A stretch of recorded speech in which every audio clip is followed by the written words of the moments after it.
Attorney, mukhang nababagay po yata dito sa nangyayari ngayon sa bayan. Ito pong isa sa excerpts sa inyo pong Manila Times column, no? Basahin ko lang, sir, itong kataga na ito. Sinabi po ninyo, the humiliating fall from grace should be a lesson learned and a reminder to all those who are obsessed with clinging like a leech to power.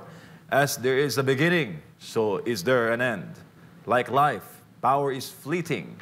It cannot last forever. Attorney. Ayun naman sinasabi natin. Kaya yung mga nandiyan sa kapangyarihan na pilit na kumakapit na parang linta sa kanilang mga posisyon. Tandaan nyo, ang posisyon o anumang kapangyarihan ay kailanman ay may katapusan. Transitional lang yan. Dumaraan lang yan.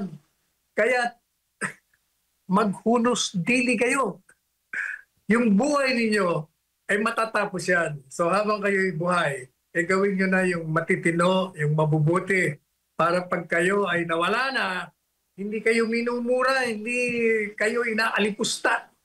Pag kayo wala na sa kapangyarihan, kung hindi pupurihin kayo.